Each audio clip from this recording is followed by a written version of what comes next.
भाव योगी संत नंद लाल की असीम असीम जय जयकार हो। असीम असीम जय जयकार हो।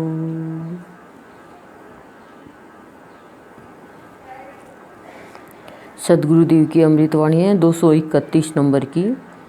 शोक का शोक है, हर्ष के लिए तरसता है। 232 की इसी से जुड़ी हुई है। शोक न कर शोक कर उसका जो अशोक है। क्या अमृतवाणी है? शोक का शोक है, हर्ष के लिए तरसता है। शोक न कर शोक कर उसका जो अशोक है।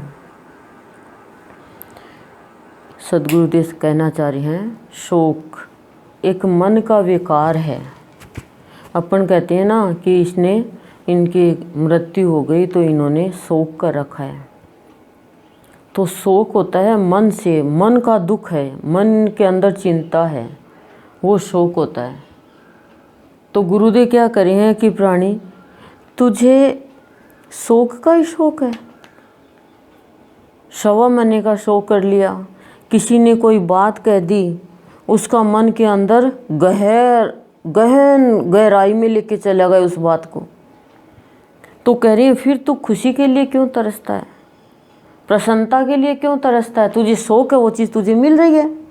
शौक यानी चाव है तुझे, शौक यानी दुख का, चिंता का तो है। अब जैसे रिश्तों में है, कभी तकरार हो ही जाती है और वो बात हम हृदय मन में ले जाएं और उसी को बार बार उसी को याद कर करके और दुखी होते रहें। तो करिए तू जो बात याद करा, तेरे को शौक उसी का है।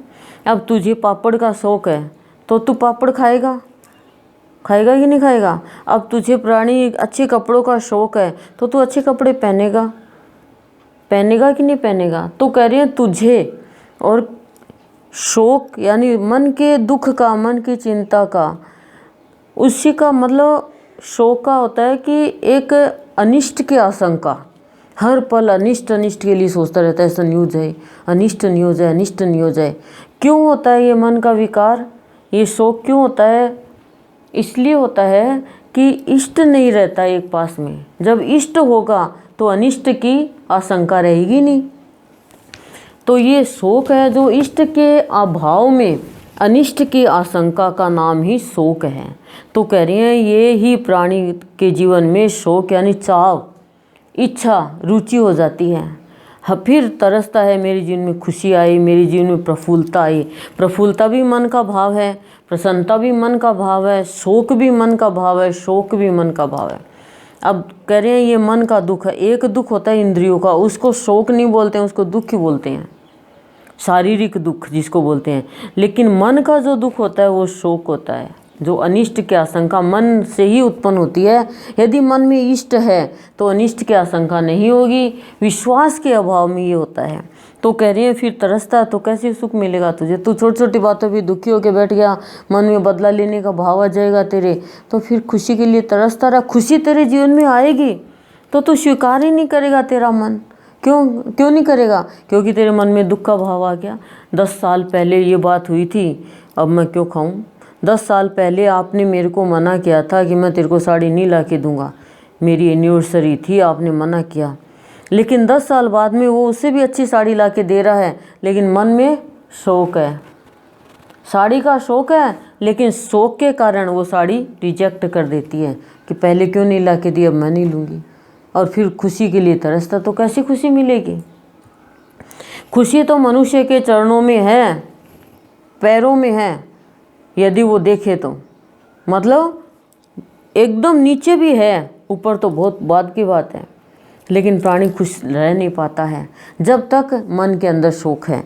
फिर कह रही है शोक न कर शोक कर, कि शोक का शोक मत कर तू।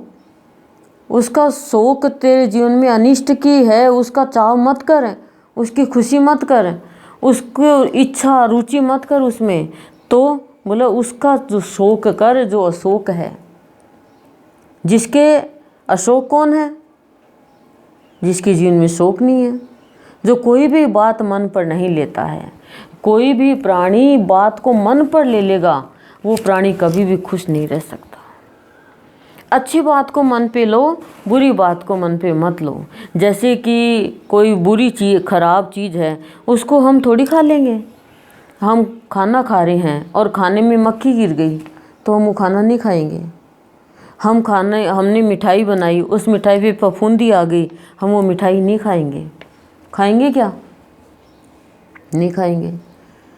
हम कोई कपड़ा हमारे पहनने के लिए निकाल रहे हैं, बहुत अच्छा कपड़ा है, और उस कपड़े पे कोई गंदगी लगी हुई है, धब्बा लगा हुआ, हम कपड़ा नहीं पहनेंगे। उसी तरह से हमें गुरुदेव कह रहे हैं, ए प्राणी, तो शोक तो है तेरे को खुशी का, लेकिन शोक कर रखा है, दुख चिंता ले रखा है पुरानी बातों। उन बातों वो छोड़ देता है ना, जैसे कपड़े पे धब्बा है, फफूंदिया हुई खाना है, मिठाई है, या और भी कोई गलत चीज़ है, कोई भी मतलब क्या बताएं, गंदगी लग गई किसी चीज़ के, कीचड़ लग गया, उसको भी छोड़ देंगे। ऐसे ही हमें गुरुदेव कह रहे हैं, उन बातों को तू मन पे धारण मत कर जो तेरे को विचलित करते हैं, जो तुझे दुखी करते हैं, जो तुझे चिंतित करते हैं, जो तुझे अनिष्ट की ओर लेके जाते हैं। उन बातों को धारण मत कर। अब जैसे हम घर में रह रहे हैं और चलते चलते किसी चीज़ की ठोकर लग गई, हम भी गिर गए और वो चीज़ भी गिर गई। या सपोज चाय की ट्रे लेके जा रहे हैं और ध्यान नहीं दिया, गिर गए, चाय भी सारी गिर गई। उस समय हमारा मन यदि शुद्ध है तो हम क्या कहेंगे, कोई बात नहीं, चाय तो गिरी है, पोंछ लेंगे, कप तो टूटे है, पूछ लेंगे, कपड़े तो खराब हुए हैं, बदल लेंगे, तुझे तो नहीं लगी ना।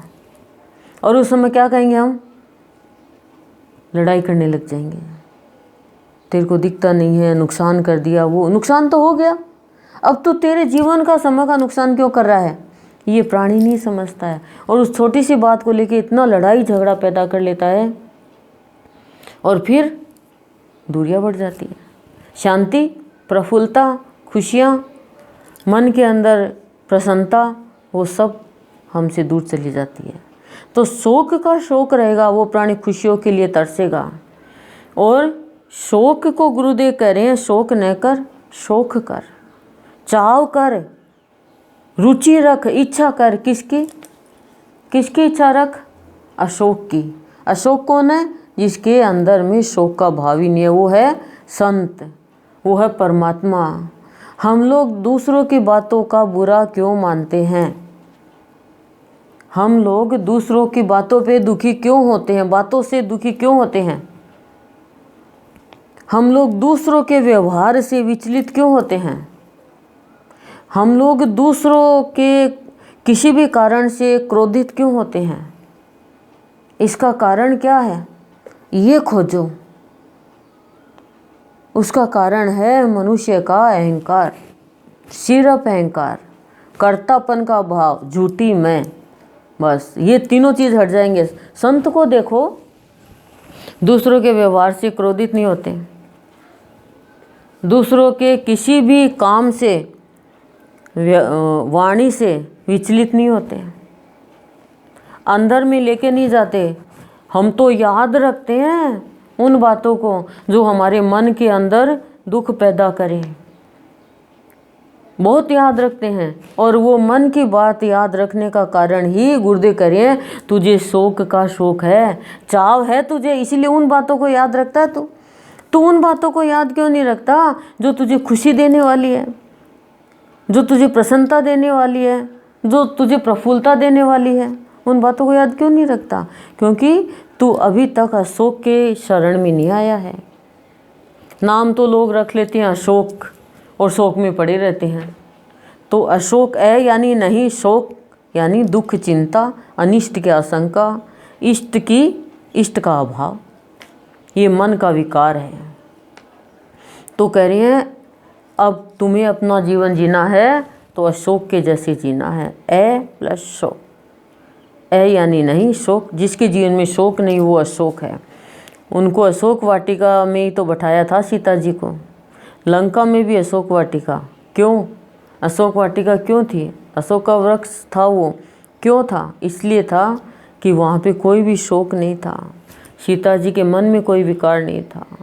तो गुरुदेव हमें कह रहे हैं, ये प्राणी तेरा मन शुद्ध पवित्र निर्मल है, लेकिन बाहर की इन बातों से अनिष्ट की आशंका के कारण इष्ट के अभाव में और तू शोक कर रहा है, चाव कर रहा है। क्यों कर रहा है? हर पल खुश रहे। एक बच्चा है, उसको शोक का पता नहीं है। कोई मर भी जाएगा तो शोक 1.25 महीने करेंगे, 1 साल करेंगे, 11 महीने करेंगे। जाने वाला तो चला गया। शोक तो मन का होता है। दूसरों को हम क्यों फंसाते हैं? श्रृंगार नहीं करते हैं, घर में उत्सव नहीं मनाते हैं, त्यौहार नहीं मनाते हैं, ये शोक होता है। लेकिन अंदर में क्या होता है? अंदर में शोक नहीं है तो बाहर में तो दिखाते रहो, दुनिया के दिखाने के लिए कि अरे देखिए क्या करिए। शोक तो मन का होता है, वो अनिष्ट की आशंका, और अनिष्ट की आशंका नहीं है यानी तुम अशोक हो। तो कह रही हैं गुरुदेव, शोक का शोक है, हर्ष के लिए तरसता। अब मैं क्या करूं? फर्स्ट आने के लिए तो तरसता है और पढ़ता है ही नहीं। फैल आने की कारण तू खुद बन रहा है, तो मैं क्या करूं?